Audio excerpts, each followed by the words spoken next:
ہمارے عام میڈیا پہ، سوشل میڈیا پہ اور یہ ان پہ ریاست کا نام لیا جاتا ہے کہ ریاست کیا ہے۔ میں خود سیاسیات کا اسٹوڈنٹ رہا ہوں، یہ ہمارے سارے پارلیمنٹیرین سیاست کو بھی جانتے ہیں اور پولیٹیکل سائنس کی تھیوری کو بھی جانتے ہیں۔ سب سے پہلے میں واضح کرنا چاہتا ہوں کہ یہ اسٹیٹ کیا ہوتا ہے اور حکومت کیا ہوتی ہے۔ اسٹیٹ کی تعریف پولیٹیکل سائنس میں اور پوری دنیا میں اس طرح ہے کہ اسٹیٹ کی 3 چیزوں کا نام ہے۔ اسٹیٹ کے لیے ضروری ہے کہ اس کے ایک ٹیریٹری ہو، یعنی جغرافیہ ہو۔ دوسری اسٹیٹ کی ڈیفینیشن یہ ہے کہ اس میں آبادی ہو۔ تیسری اسٹیٹ کی ڈیفینیشن میں ہے کہ اس کی ساورنٹی ہو، اقتدار اعلیٰ۔ اگر یہ 3 چیزیں نہ ہو تو پھر اس کو اسٹیٹ نہیں کہلایا جاتا۔ یہ 3 چیزیں مل کے اس کو اسٹیٹ کہتے ہیں، ریاست کہتے ہیں۔ اب اس ریاست میں حکومت نام کی ایک چیز ہوتی ہے۔ حکومت کے 3 بڑے پلر ہیں۔ سب سے پہلے لیجسلیٹو اسمبلیز یا لیجسلیشن جو کرتے ہیں، جس طرح مقنن ہے اس کو کہتے ہیں، جو قوانین بناتے ہیں، رولز لاز بناتے ہیں، جو ہماری جمہوریت کا ایک ضروری حصہ ہے، جس طرح ہماری اسمبلی، نیشنل اسمبلی۔ اس کے ساتھ ساتھ دوسری جوڈیشری ہے جو اس کی قانون کو نافذ کرنے میں اس کی تعبیر اور تشریح کرتی ہے۔ تیسری ایگزیکٹو کہتی ہے، جو انتظامیہ ہے۔ جو قوانین ہم بناتے ہیں، ہماری اسمبلیاں بناتی ہیں، وہ انتظامیہ کو لاگو کرنی پڑتی ہے اور انتظامیہ اس کے لیے ذمہ دار ہے اور تنخواہ دار بھی ہے۔ اچھا جی، ہماری آج کل ایک ٹرمینالوجی میں ایک بندہ اپنے آپ کو ریاست کہتے ہیں، حالانکہ وہ ریاست کا حصہ نہیں ہے۔ ریاست کے اس سے جو میں نے ڈیفینیشن کی وہی ہے۔ کوئی مجھ سے ڈیبیٹ کرنا چاہتے تو میں تیار ہوں۔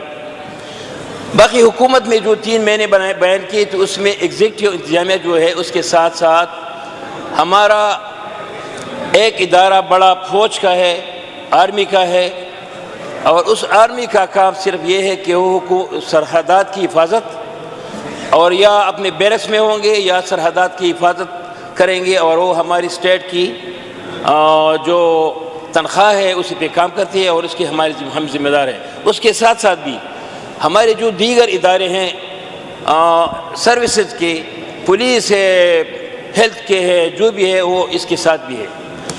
اچھا، اس کا بھی ایک ادارے کا سربراہ، جس طرح ایک پولیس کا اگر سربراہ، ایک بیوروکریسی کا اگر کوئی نمائندہ، کوئی اسپوکس پرسن اگر آ جائے اور اپنے ادارے کی وہ نمائندگی کر کے کوئی وضاحت کرے، کوئی سٹیٹمنٹ دینا چاہتے ہیں، تو اسی لہجے میں نہیں ہونا چاہیے جسی طرح ایک DGISPR نے حد تک امیز الفاظ سے ہمارے پاپولر لیڈر، جو پاکستان کی نہیں، اسلام کی نہیں، بلکہ پوری دنیا کی مظلوم عوام کا لیڈر ہے۔ میں آپ کو پچھلے اتوار کے ایک واقعہ سناتا ہوں۔ میں ایک شادی کی تقریب میں گیا۔ شادی حال میں تقریب تھی، ایک مسلم لیگ کا ہمارا دوست تھا، اس کے بیٹی کی شادی تھی۔ جب میں ادھر چلا گیا تو 2 چھوٹے بچے میرے ساتھ، تصویر بھی ہے، میں کنڈی صاحب کو ان کو بتا بھی سکتا ہوں۔ اس پہ ان کی شرٹ پہ لکھا تھا قیدی 804 لکھا تھا، صرف 804۔ وہ کہتے کہ میں آپ کے ساتھ تصویر کھینچنا چاہتا ہوں، تو میں نے ایک دائیں سائڈ اور ایک بائیں سائڈ پہ تصویر کھینچ لی۔ اس کا مسلم لیگ والا اور ایک جماعت علماء اسلام والا میرے ساتھ ساتھ بھی کھڑے ہو گئے۔ تو میں نے ان سے پوچھا کہ یار ان کی عمر تھی 9-10 سال، کہ آپ کی یہ تصویر میں کیا آپ مجھے جانتے ہیں؟ وہ کہتے کہ جی ہم آپ کو اور آپ کے لیڈر کو جانتے ہیں، آپ کا لیڈر جو ہے خان صاحب، ہم اس کے فالوور ہیں۔ اچھا، میں نے کہا کہ آپ فالوور کو جانتے ہیں؟ اس نے کہا کہ جی خان صاحب کی جو ہے وہ میرے دل میں ہے اور آپ ان کے نمائندے ہیں۔ میں اس لیے کہتا ہوں کہ اگر کوئی بندہ جو اس طرح حد تک امیز اور غلط الفاظ کے ساتھ ہمارے لیڈر کا اور یا ہمارے CM صاحب کا مذاق اڑاتے ہیں، تو میں ان کو شیم کے علاوہ کچھ اور نہیں کر سکتا، کیونکہ یہ ادارے ہمارے ہیں۔ یہ لوگ چلے جائیں گے، تنخواہ اور پینشن لے کے پھر چلے جائیں گے، اور میرے خیال میں آج کل جو بھی ریٹائر ہوتا ہے وہ ملک سے باہر جاتا ہے۔ ہم اور ہمارے جتنے بھی سیاسی لوگ ہیں، خواہ مسلم لیگ ہو، خواہ پیپلز پارٹی ہو، خواہ جماعت اسلام ہو، خواہ جو بھی پارٹیاں ہیں، وہ ملک کے سیاست کے لیے اور لوگوں کی خدمت کے لیے اور قوانین بنانے کے لیے ہے۔ ہم تنخواہ نہیں لیتے، یہ ہمارے کچھ اگر پریویلیجز ہے تو اس کی وجہ سے ہمیں ووٹ دیتے ہیں، اور یہ 24-25 کروڑ عوام کی جو نمائندہ لوگ ہیں وہ اسی کرسی پہ بیٹھتے ہیں۔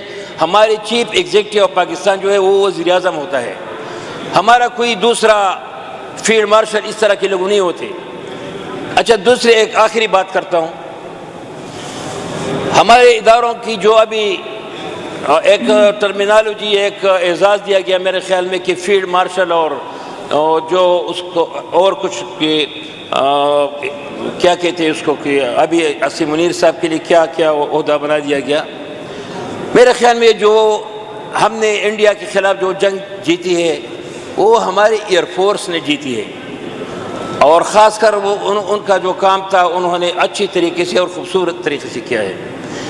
اس کا اعزاز میرے خیال میں ہمارے ایئر مارشل کو ہونا چاہیے تھا، کہ ہمارا ایئر مارشل جس نے وہ ایئر فورس کو لیڈ کرتے ہیں، ہمارے کو ایک لیڈر نیوی کو لیڈ کرتا ہے، ایک انفینٹری یا آرمی کو لیڈ کرتے ہیں۔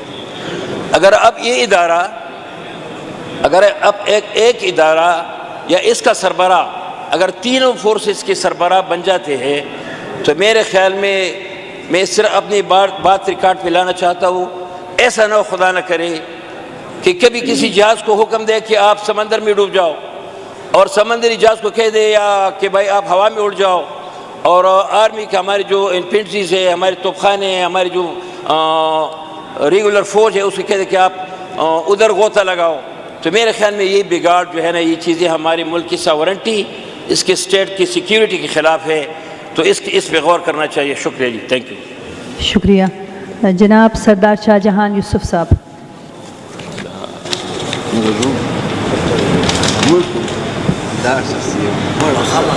شکریہ میڈم اسپیکر، کیونکہ ابھی ڈسکشن تھوڑی ڈفرینس ہو گئی۔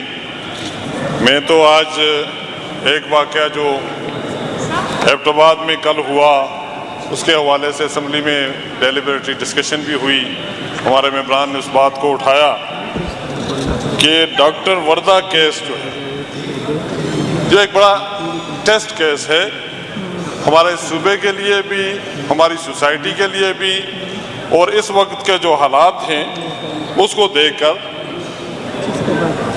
یہ کیس، یہ انسیڈنٹ جیسے بھی ہوا، لیکن سب سے جو بڑی بات جو ہے کہ اس کے لواحقین، کل میں اس کے والد کا سوشل میڈیا پہ جو بیان آیا تو وہ کہتا ہے کہ I don't trust police, I don't trust the provincial government۔